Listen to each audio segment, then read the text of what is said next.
Every single podcaster, you, me, and all your friends, we all have the same nightmare. It's not that the mic is going to break or that we'll get 0 downloads. It's that 1-star review, that public comment that absolutely tears our hearts out of our chests, rips our shows to shreds. Well, let me tell you about my version of that nightmare that came true. It was before I was doing all this full time. I was still on the radio, and a listener made it her mission to tell the world that I was bloody awful. And learning how to deal with that, how to deal with her, taught me the single most important lesson about building a loyal podcast audience today that I've ever learned. And I'm now going to share it with you in this episode.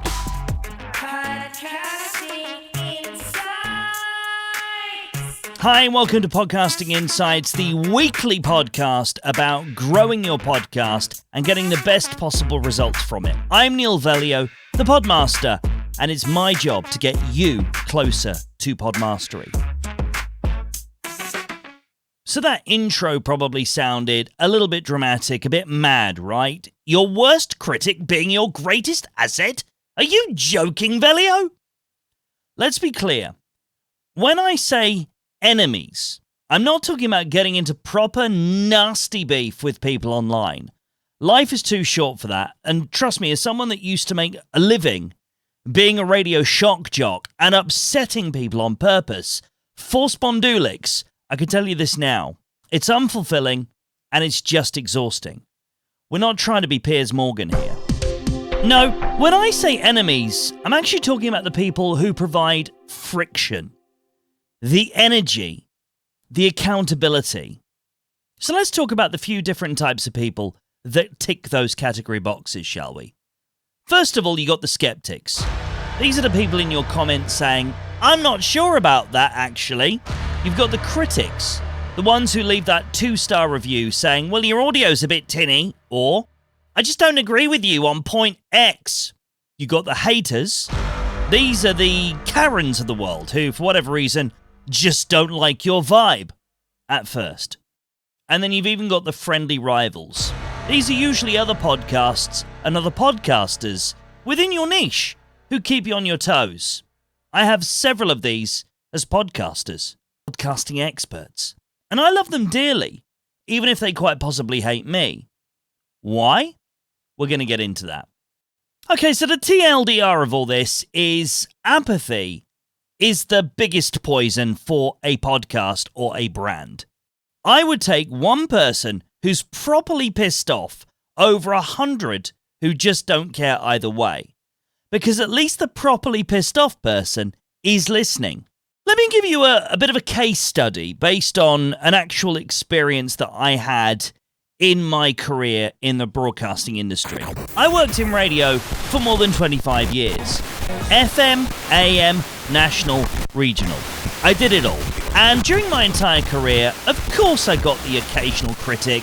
Back in the 90s, they used to write letters with badly drawn scrawl telling you how much they hated you and what you stood for. Then it elevated to email in the early 2000s, text messages in the mid-2010s.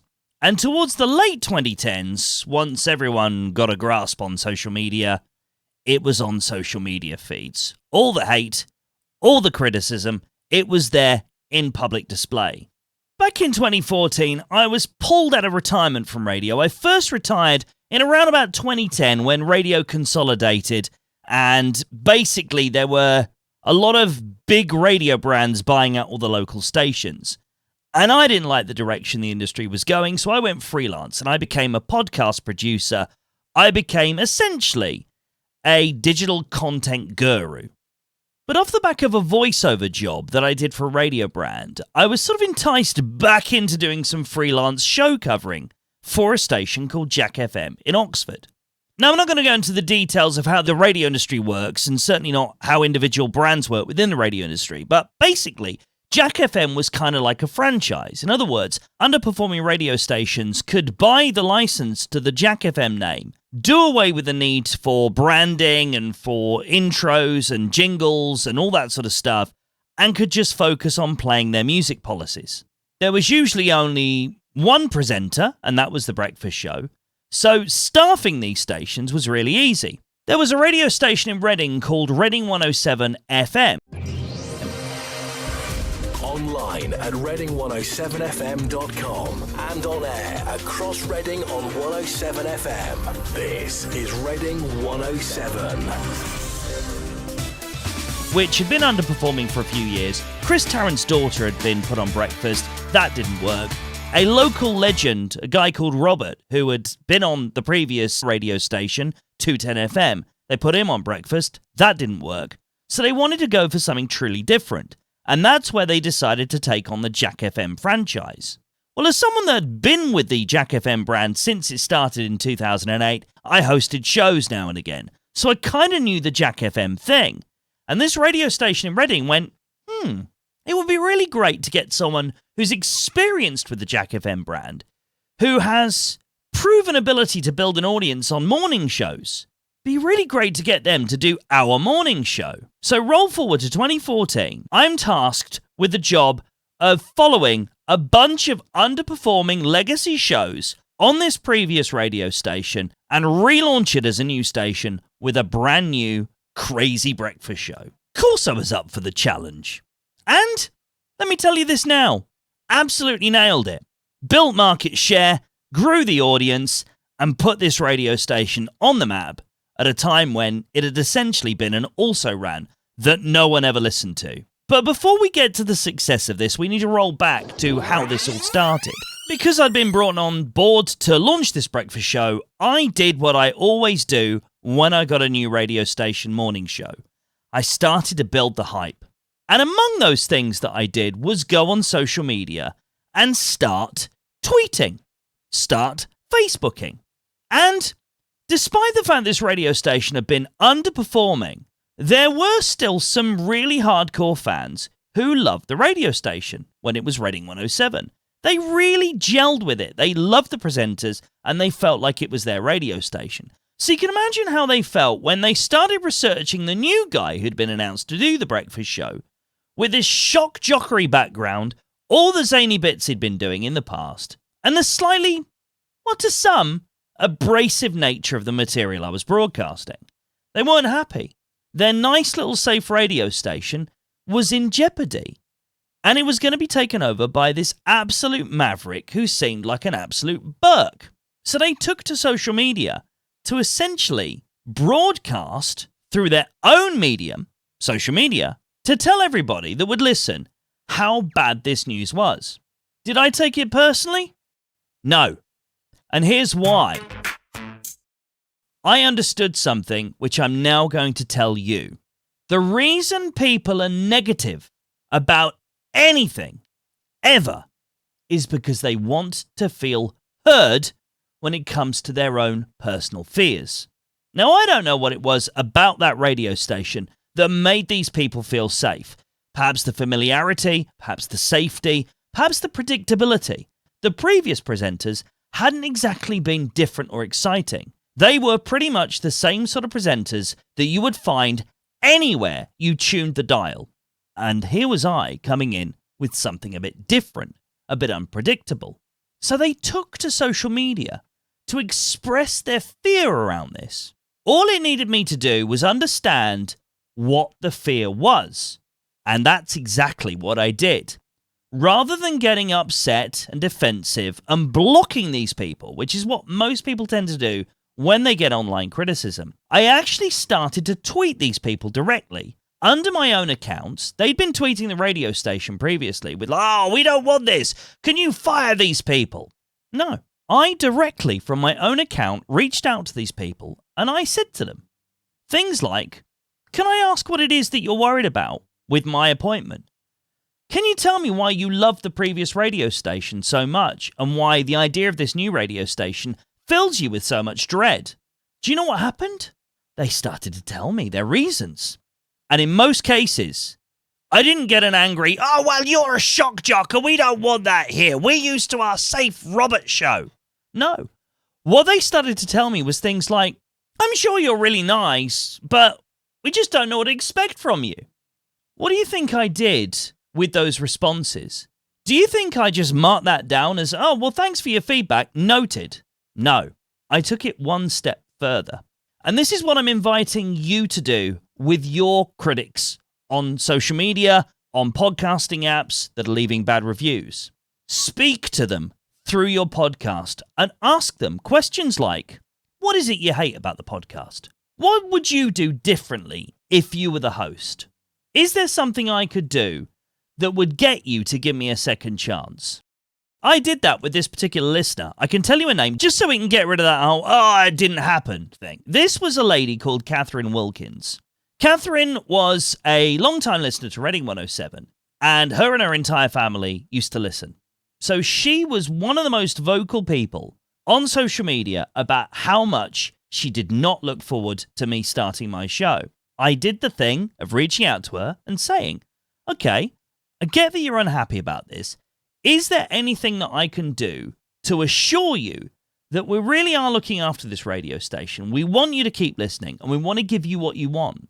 She literally gave me a list of the things that she was wanting from her radio station. And funnily enough, once I was able to point out to her that actually she wasn't getting those things from the radio station anyway, as in nice music that she can absolutely guarantee she'll like to hear, presenters that will keep the local community updated with everything they need to know. The previous radio station certainly wasn't doing that. And some fun and entertainment that all the family can listen to. Once I pointed out to her that that was exactly what we were planning to do with Jack's Morning Glory, yeah, it was going to be a bit edgy at times, but certainly nothing that you wouldn't want your kids to listen to in the back seat of the car. Absolutely playing the line. That's what I did my entire career. I knew how to push to the line, but never cross over it. Never got any Ofcom fines, never suffered the radio authority's wrath. I was professional, believe it or not. She backed down. She turned around and she said, okay, I might give you a chance then. I might listen Monday morning, lol. But I wasn't satisfied with that. I didn't want a second chance. I wanted an advocate. So I asked her, after the first morning show, when you've listened, can I call you up on the air to get your review of the show on day 2? And she agreed. And guess what? She became a regular caller.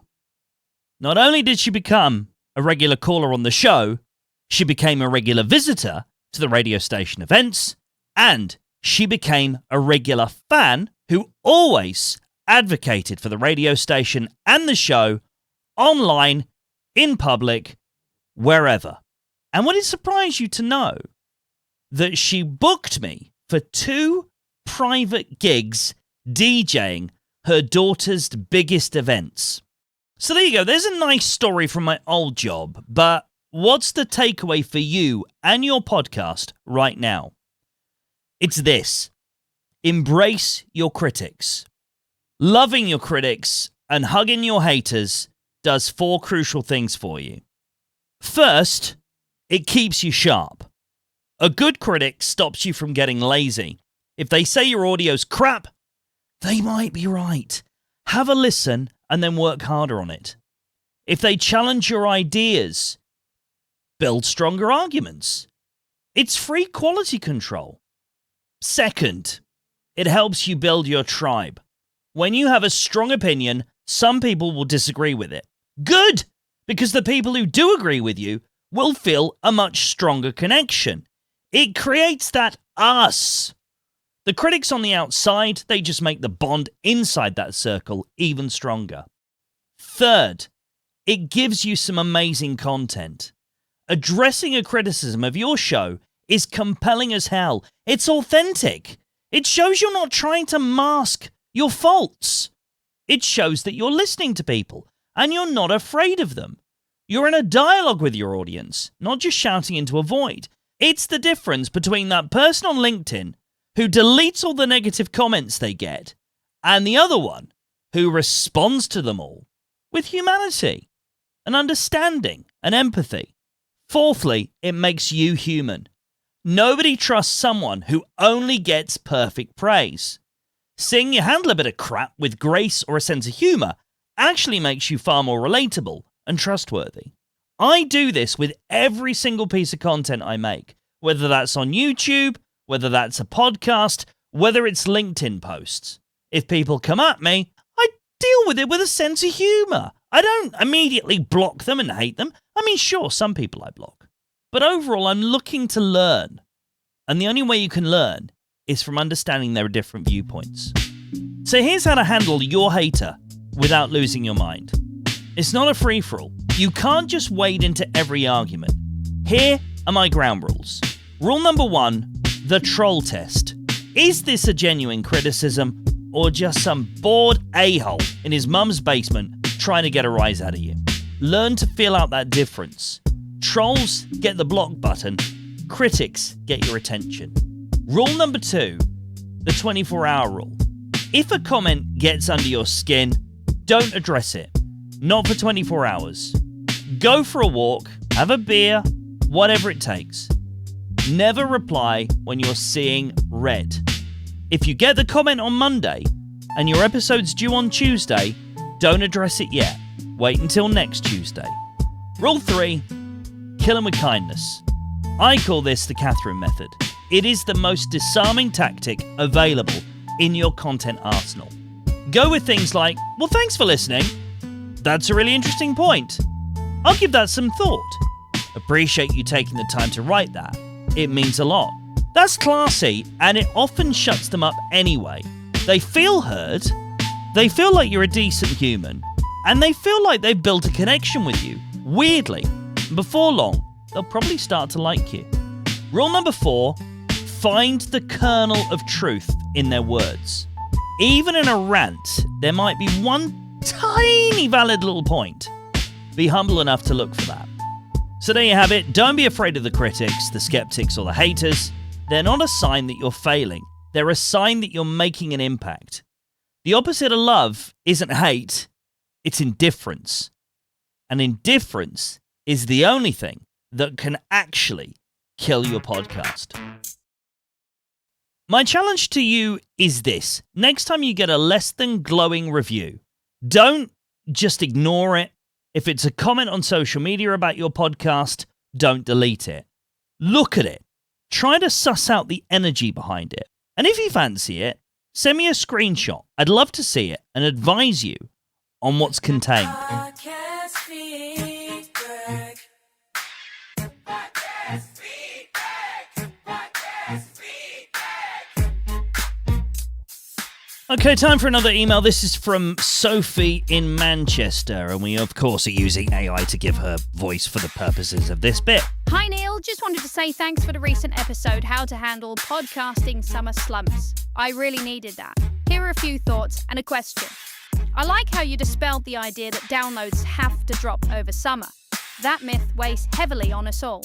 The 3 moves that you proposed, especially that one about re-engaging old listeners rather than always chasing new ones, felt really practical actually.